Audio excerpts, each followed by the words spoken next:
Breaking news.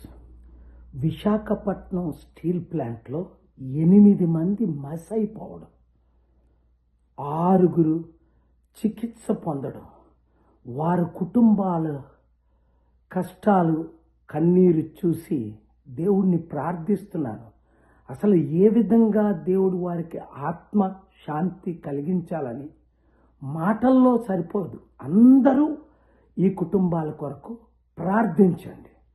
మీ అందరికీ తెలుసు, Visakhapatnam steel plant కొరకు గత 5 సంవత్సరాలుగా నేను ఆంధ్రప్రదేశ్ హైకోర్టులో ఫైట్ చేసి 8 లక్షల కోట్ల స్టీల్ ప్లాంట్ని అమ్మకుండా ఆంధ్రప్రదేశ్ హైకోర్టులో చీఫ్ జస్టిస్ ముందు, జస్టిస్ నరేంద్ర గారి ముందు, జస్టిస్ శేషాయి గారి ముందు నేనే వాదనలు వినిపించి ఇప్పటికి కూడా అమ్మకుండా కాపాడుతున్నాను. కానీ ఈ రాజకీయ నాయకులు ఏం చెప్పారు? మేము విశాఖపట్నం స్టీల్ ప్లాంట్ని కాపాడుతాము, అభివృద్ధి చేస్తాము, అమ్మకుండా ఫైట్ చేస్తామన్న పవన్ కళ్యాణ్ ఏమయ్యాడు ఈరోజు? చంద్రబాబు నాయుడు గారు పెద్ద పెద్ద వాగ్దానాలు ఇచ్చాడు. అక్కడ ఉన్న ఎంపీ, వాళ్ళ బంధు విశాఖపట్నం ఎంపీ, ఆయన పేరు గుర్తులేదు, వీళ్ళందరూ ఏమయ్యారు? ఇప్పుడేమో స్టీల్ ప్లాంట్ మినిస్టర్ వచ్చి కుమారస్వామి టూర్లు చేస్తున్నాడు. ఏంటి ఈ పాపాన్ని దేవుడు క్షమిస్తాడా? ఇలాంటి ఘటన ఇంకొక దగ్గర ఏ దేశంలో అయినప్పటికీ రాజీనామా చేయకుండా ఉంటాడా? తక్షణమే స్టీల్ ప్లాంట్ కుమారస్వామి రాజీనామా చేయాలి. అప్పుడు ఏవియేషన్ మినిస్టర్ యాక్సిడెంట్ అయిన భోపాల్ ఫ్లైట్లో 280 మంది చనిపోతే ఆయన రాజీనామా చేయడు. నీట్ పరీక్షల ద్వారా లక్షల మంది యువతీ యువకులకు అన్యాయం జరిగిందంటే ఎడ్యుకేషన్ మినిస్టర్ రాజీనామా చేయడు. దీని అంతటికీ కారణమైన అసలు ఆయన ఎప్పుడూ రాజీనామా చేయడే. ఇది మన దేశ పరిస్థితి, మన రాష్ట్ర పరిస్థితి. చంద్రబాబు నాయుడు గారు 75 సంవత్సరాల్లో మీకు ఇంకా ముఖ్యమంత్రి పని చేయడం వస్తుందా? రాజీనామా చేయొచ్చు కదా.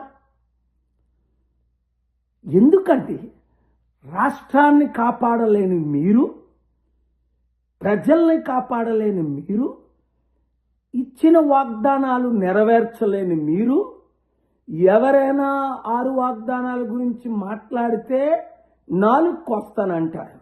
నేను నోరిప్పి కేసులు పెట్టి ప్రజల కొరకు, ప్రత్యేక హోదా కొరకు, స్టీల్ ప్లాంట్ కొరకు ఫైట్ చేస్తుంటే నా చారిటీలను దోచుకోవడానికి చంద్రబాబు నాయుడు గారు, మీరు, పవన్ కళ్యాణ్, లోకేష్, రామ్ మాధవ్, ఆ బీజేపీ ప్లాన్లన్నీ నాకు తెలుసు. ఎవరితో ఏం చేస్తున్నారు, ఎలా చేస్తున్నారు, ఎలాగ ఇబ్బందులు నన్ను పెట్టడానికి మీరు అనుకుంటున్నారు. ఏది ఏమైనా గుర్తించుకోండి, 2009లో 7 ఇబ్బందులు పట్టారు, మస్ అయిపోయారు. నేను ప్రశ్నిస్తుంటాను. నా విశాఖపట్నం ప్రజల కొరకు ఫైట్ చేస్తాను. నా తెలుగు రాష్ట్రాల కొరకు, ఆంధ్రప్రదేశ్, తెలంగాణ కొరకు ఫైట్ చేస్తాను. విశాఖ ఉక్కు ఆంధ్రుల హక్కు అని కనీస మర్యాద ఉంటే, గౌరవం ఉంటే వెంటనే ఈ చనిపోయిన 8 మందికి చంద్రబాబు నాయుడు గారు ₹1 ప్రకటించకండి, ఇవ్వండి, ఈరోజే ఇవ్వండి. లక్షల కోట్లు ఉన్నాయి కదా మీ దగ్గర, గవర్నమెంట్ తీస్తారా, మీ సొంత తీస్తారా? ఇచ్చి తీరండి. 2, పవన్ కళ్యాణ్ న్యాయం చేయలేకపోతే, సెంట్రల్ గవర్నమెంట్ నుంచి ₹1 ఇప్పించలేకపోతే ఈ 8 మందికి, గాయపడిన వాళ్ళకి 50 లక్షలు వెంటనే రాజీనామా చేయాలి. రాష్ట్రాన్ని మేము బాగు చేసుకుంటాం. మీకంటే 1,00,000 రెట్లు తెలివైన వాళ్ళు ఉన్నారు. నా మాట వింటారు. రండి, సమిట్లు పెడదాం. ఇప్పుడైనా వస్తారా? ఇప్పుడు చూసారా, అమెరికాలో మోస్ట్ పవర్ఫుల్ లీడర్ నా పక్కన కూర్చొని 6 వీడియోలు రిలీజ్ చేశారు. మైక్ జాన్సన్ గారు, ట్రంప్ గారు సెప్టెంబర్ 24ని సమిట్ పెడదామని వాషింగ్టన్ రండి, తెలుగు ముఖ్యమంత్రులు, రాష్ట్ర ముఖ్యమంత్రులు, అప్పులు తీర్చుదాం, అభివృద్ధి చేద్దాం. ఈ వీడియో అందరికీ చేరినంత వరకు షేర్ చేయండి. రాష్ట్రాల్ని కాపాడండి.